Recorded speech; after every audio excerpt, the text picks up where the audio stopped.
नमस्कार, आदाब। मैं Syed तकवी, unit news alert number 14 में आपका स्वागत है। नोटबंदी पे एक बार फिर स्ट्राइक हुई। 2000 रुपये के नोट को बंद करने का ऐलान कर दिया गया। उसके लिए तारीख भी निर्धारित कर दी गई। लेकिन जैसे पहली नोटबंदी हुई थी, उसके बाद जगह जगह से नोटों के ढेर निकल के सामने आए थे। इस नोटबंदी में, जिसमें 2000 के नोट पे अब पाबंदी लगाई गई है और एक निर्धारित तारीख के बाद वो नोट बेकार हो जाएंगे और लोगों से कह दिया गया है कि उसको बैंक में जा कर के बदल लें। लेकिन उसके नतीजे आना शुरू हो गए। मामला राजस्थान के जयपुर का है कि जहां केंद्र सरकार के 2000 रुपये के नोट बंद करने के कुछ देर के बाद ही इतना बड़ा धमाका हुआ। धमाका तो होना ही था, क्योंकि ये नोटबंदी की गई है ताकि काले धन पे लगाम लग सके, भ्रष्टाचार पे लगाम लग सके। पहली नोटबंदी में भी यही हुआ था, भ्रष्टाचार और काले धन पे लगाम लगाई गई थी। लेकिन ऐसी लगाम लगाई गई कि अब 2000 के नोट को बंद करने की नौबत आ गई। अब क्या गारंटी है कि इसके बाद भ्रष्टाचार और काले धन पे लगाम लगेगी या इसके बाद किसी और की बारी आएगी।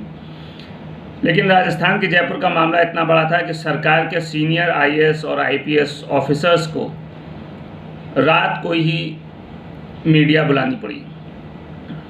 मामला क्या था, पता चला कि सरकारी विभाग जिसका नाम योजना भवन है, उस योजना भवन के बेसमेंट में रखी एक अलमारी से करोड़ों रुपए बरामद हुए।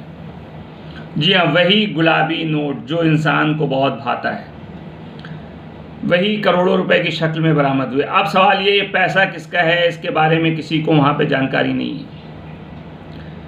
पैसा कैसे मिला, किसका है, इसका कोई जवाब नहीं दे रहा है।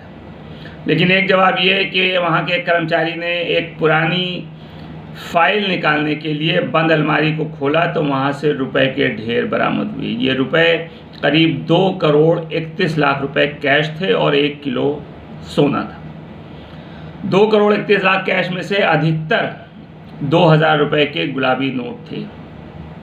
इस पूरे मामले में जयपुर पुलिस कमिश्नर आनंद श्रीवास्तव ने कहा कि पैसा किसका है, इस बात का पता अभी तक नहीं चल सका है। फिलहाल 7 कर्मचारियों को वहां हिरासत में लिया गया है। वहीं दूसरी तरफ चीफ सेक्रेटरी ने इस पूरे मामले का खुलासा police ADG crime Dinesh MN और जयपुर पुलिस कमिश्नर आनंद श्रीवास्तव की मौजूदगी में किया है। अब इस घटनाक्रम के बाद भारतीय जनता पार्टी को एक मौका मिल गया और वो हमलावर हो गई। नेता प्रतिपक्ष राजेंद्र राठौर और केंद्रीय मंत्री गजेंद्र सिंह शेखावत ने मुख्यमंत्री अशोक गहलोत पर निशाना साधते हुए एक सवाल कर लिया और कहा कि आखिर मुख्यमंत्री के नाम के नीचे इतनी बड़ी रकम कहां से आ गई। और उन्होंने कांग्रेस पार्टी पर हमला करते हुए कहा कि करोड़ों की नकदी और सोना बरामद होना इस बात का सबूत और प्रमाण है कि गहलोत सरकार भ्रष्टाचार के संरक्षणदाता की भूमिका में है। भ्रष्टाचार की गंगोत्री आखिरकार सचिवालय तक।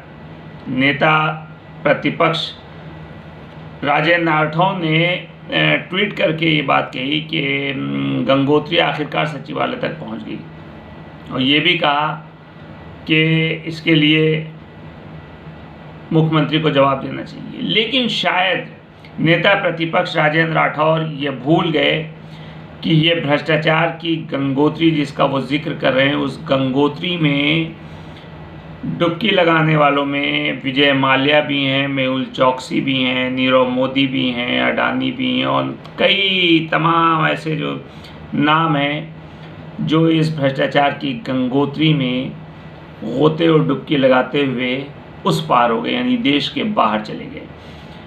तो गहलोत सरकार पर निशाना साधने से पहले क्या इनको अपने गिरबान में नहीं झांकना चाहिए और इस बात का जवाब नहीं देना चाहिए कि 2014 के बाद से जो भ्रष्टाचार की गंगोत्री बह रही है उसमें आखिर ये तमाम लोग डुबकी लगाते हुए और गोते लगाते हुए कहाँ गायब हो गए।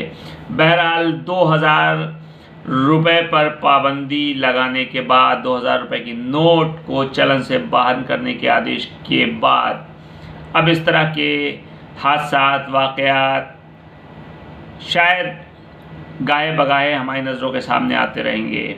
देखते रहिए यूनिट न्यूज़ अलर्ट नेटवर्क 14। मिलते हैं, नमस्कार।